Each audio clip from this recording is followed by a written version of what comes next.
Salut à tous, j'espère que vous allez bien. Je suis très contente de vous retrouver aujourd'hui pour une critique de film. Aujourd'hui, le film dont je vais vous parler, il s'agit de 119 jours, les survivants de l'océan.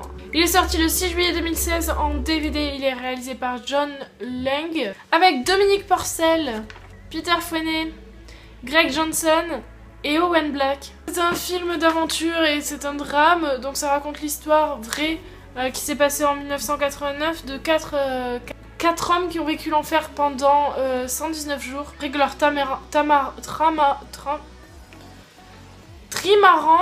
trimaran est chaviré, du coup ils se sont retrouvés coincés dans ce bateau pendant 119 jours à attendre que quelqu'un vienne les sauver. Donc c'est un film que j'ai apprécié, mais j'ai trouvé extrêmement de détails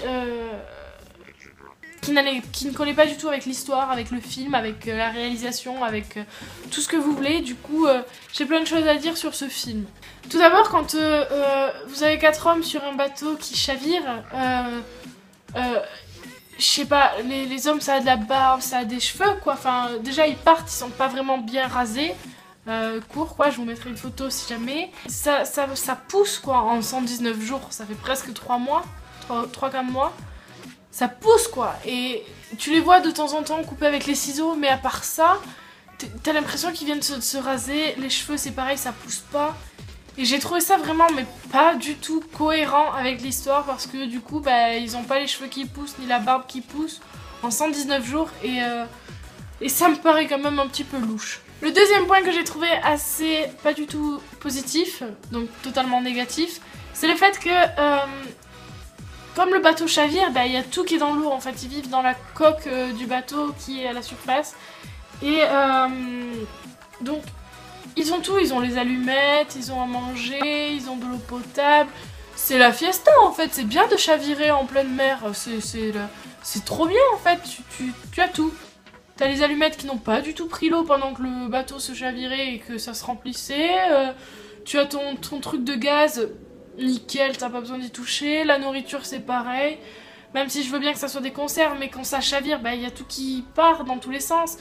Donc voilà, enfin, plein de choses comme ça qui ont été totalement incohérentes à mes yeux et qui sont passées au travers de beaucoup de détails, je trouve, dans la réalisation, parce que je pense que ça aurait pu être cohérent, mais d'une autre manière en fait, pas de nous montrer directement comme ça où tu vois le mec allumer le feu avec l'allumette comme ça.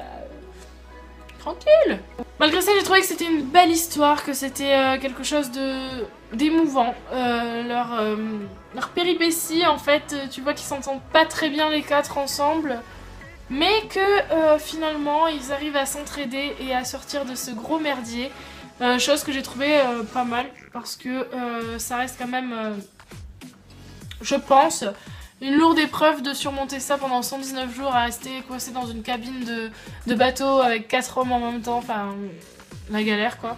Ce film, j'en avais pas du tout entendu parler, je l'ai vu sur le site où je télécharge, qu'il apparaissait, du coup j'ai voulu le télécharger, j'avais lu le résumé, j'avais trouvé ça pas mal. Je n'avais pas vu la bande-annonce avant de voir le film. Malgré toutes les incohérences qui peuvent se trouver dans ce film, et qui sont quand même importantes parce que ça casse vraiment le délire du film et ça casse vraiment les 119 jours de survie qu'ils ont dû affronter, etc. etc. Tu les vois...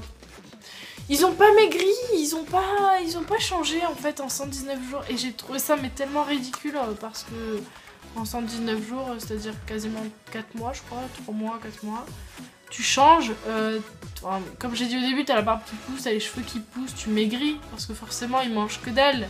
Tu vois dans l'histoire, ils le disent que pendant quelques jours ils n'ont vécu qu'avec de l'eau, mais non, ils sont toujours aussi gros. Mais c'est génial!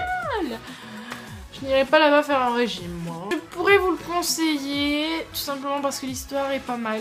Quand on sait que c'est une histoire vraie en plus. Donc, ouais, l'histoire est pas mal et je vous le conseillerais pour passer une petite bonne soirée. Mais après, pour un film que vous voulez voyager et complètement changer d'air, non, je ne vous le conseille pas. Parce que... ces trucs qui sont tellement incohérents gâchent tout le film. Clairement ça gâche tout le film, ça gâche toute l'histoire, toute la beauté de l'histoire, les personnages jouent mal et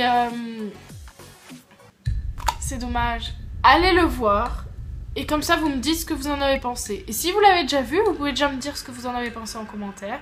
Je me ferai un plaisir de lire vos avis avec plaisir. De toute façon, c'est comme à chaque fois, je lis tous vos commentaires. Bon, c'est pas comme si j'en avais 300 par vidéo, hein, mais je lis tous vos commentaires, j'en ai largement le temps.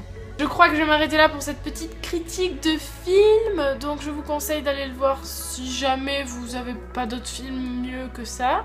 Mais si jamais vous avez des films beaucoup mieux que ça, vous pouvez le mettre de côté. Je vous laisse avec ça, je vous dis à bientôt et puis je vous fais très gros bisous et puis voilà.